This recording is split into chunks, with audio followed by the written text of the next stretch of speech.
বিসমিল্লাহিররহমানিররহিম। আমি আজকে আপনাদের সামনে একটা বিখ্যাত খাবারের কথা বলবো। সেটা হচ্ছে নওগাঁ জেলার বিখ্যাত একটি খাবার, মাছ দিয়ে আলুর ঘাটি।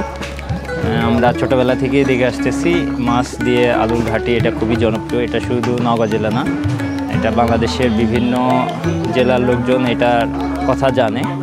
তো এই খাবারটা সাধারণত বিভিন্ন পিকনিক, মজলিস থেকে শুরু করে বিভিন্ন অনুষ্ঠানে এই মাছ দিয়ে আলুর ঘাটি এটা খুবই জনপ্রিয় আর কি খাবার। আমি আপনাদের এই খাবারের সাথে পরিচয় করে দেবো এবং খাবারটা কিভাবে রান্না করা হয় এবং কিভাবে পরিবেশন করা হয় এটা একটি দেখাবো আর কি।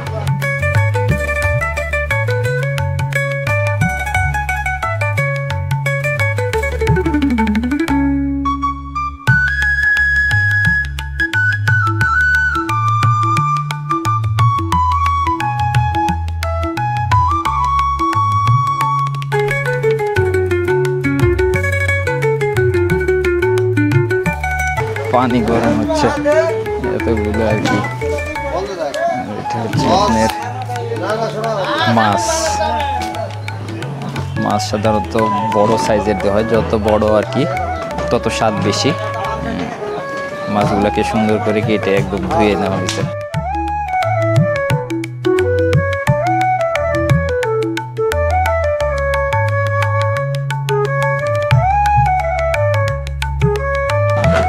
আলুর ঘাটি রান্না চলতেছে, এটা আমার মামা হয় আর কি, মামার বাড়িতে।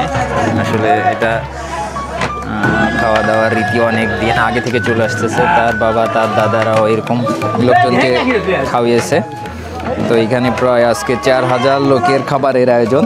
আপনারা দেখতে পাচ্ছেন একসাথে আপনার 10টা চুলা জ্বলতেছে, একবারে 10টা চুলাতে আপনার আলুর ঘাটি চলতেছে।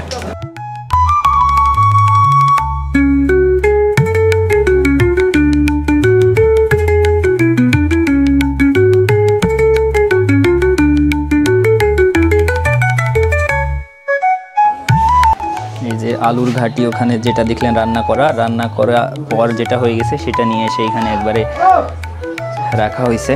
কারণ এত বড় পাতিল তো আর পাওয়া যাবে না, যেখানে 4000 লোকের খাবারের আয়োজন, সেখানে কি পরিমাণ আলুর ঘাটি রান্না হবে এবং সেটা রাখার জন্য তো পাত্র পাওয়া যাবে না। তো এই জন্য আর কি পলিথিন দিয়ে একবারে বারান্দায় ইট দিয়ে রেখে তার উপরে একদম খোলা রেখে ঠান্ডা করা হয়। আলুর ঘাটির সাথে আলুর ঘাটি, ভাত আর সাথে হচ্ছে তেঁতুলের টকটা থাকে, যেটা আসলে খাবারের আরও স্বাদ বাড়িয়ে দেয়। এটা হচ্ছে আপনার তেঁতুলের টক।